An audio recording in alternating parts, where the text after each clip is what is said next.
Assalamualaikum warahmatullahi wabarakatuh.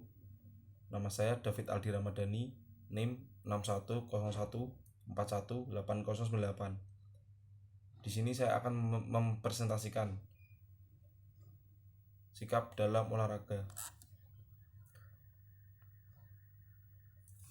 Yang pertama, pengertian sikap. Sikap atau disebut juga dengan attitude. Pengertiannya adalah sikap terhadap objek tertentu yang disertai dengan kecenderungan untuk bertindak sesuai dengan sikap terhadap objek tadi, atau dengan kata lain yang lebih singkat, sikap atau attitude adalah sikap dan kesediaan bereaksi terhadap suatu hal. Yang kedua, ada 3 aspek dalam sikap. Yang pertama, aspek kognitif.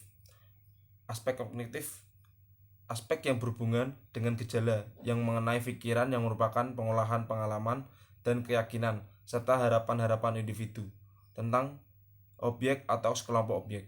Yang kedua, aspek afektif.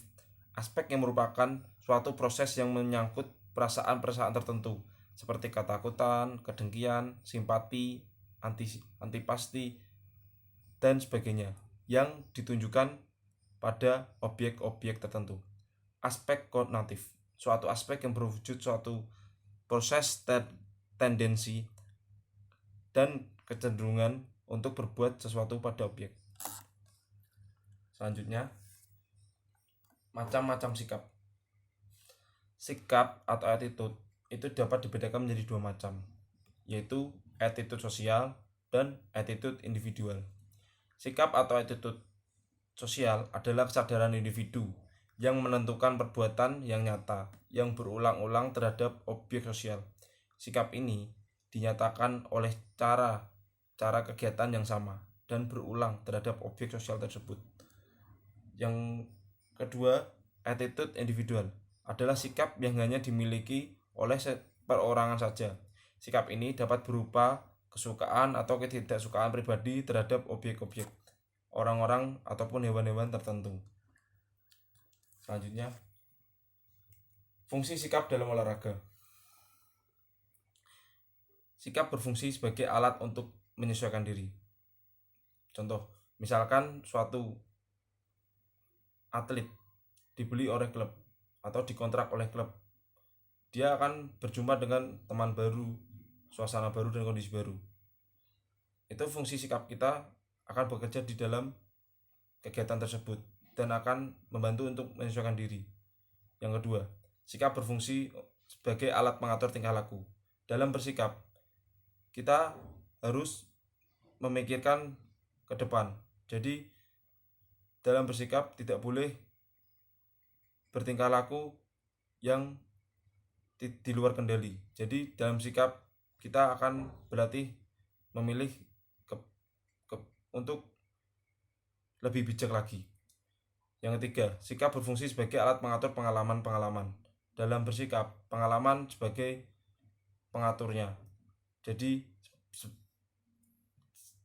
jika sudah pengalaman banyak, akan mendewasakan kita dan membiasakan dalam kehidupan. Sikap berfungsi sebagai penyataan kepribadian. Di dalam sikap, kita sebagai cerminan. Jadi, misalkan sikap kita sudah tercermin, maka di dalam tim kita akan menjadi contoh dan bisa dicontoh oleh junior ataupun senior di dalam tim itu. Selanjutnya, perkembangan dan perubahan sikap. Sikap dapat ditumbuhkan dan dikembangkan melalui proses belajar. Dalam proses belajar tidak terlepas dari proses komunikasi, di mana terjadi proses transfer pengetahuan dan nilai yang terkandung di dalamnya. Jika sikap merupakan hasil belajar, maka kunci utama belajar sikap terletak pada kognisi dalam belajar siswa. Selanjutnya, hal-hal pembentuk sikap dan merubah sikap. Ada banyak faktor yang membentuk dan merubah sikap. Tapi yang paling penting ada 2, faktor intern dan faktor ekstern. Faktor intern adalah faktor yang terdapat dalam diri pribadi manusia. Faktor ini berupa selectivity atau daya pilih seseorang untuk menerima dan mengolah pengaruh-pengaruh yang datang dari luar. Pilihan terhadap pengaruh dari luar itu biasanya disesuaikan dengan motif dan sikap dalam diri manusia, terutama yang menjadi minat perhatiannya. Yang kedua, faktor ekstern, faktor yang terjadi di luar pribadi manusia. Faktor ini berupa interaksi sosial di luar kelompok. Selanjutnya, manfaat sikap dalam olahraga. Dalam bersikap di dunia olahraga, sikap akan menumbuhkan jiwa keberanian. Yang kedua, jiwa percaya diri. Yang ketiga, sikap pantang menyerah. Yang keempat, bijak dalam mengambil keputusan dan risikonya. Yang kelima, meningkatkan konsentrasi. Yang keenam, siap berkompetisi. Yang ketujuh, sportif. Yang keempat, sikap kuat mental. Yang kesembilan, sikap kompak di dalam tim maupun di luar. Yang kesepuluh, kemampuan leadership. Jadi di dalam bersikap dalam olahraga, attitude adalah penting, karena di attitude menunjukkan kecintaan kita atau respect kita terhadap olahraga tersebut. Terima kasih. Sekian presentasi dari saya.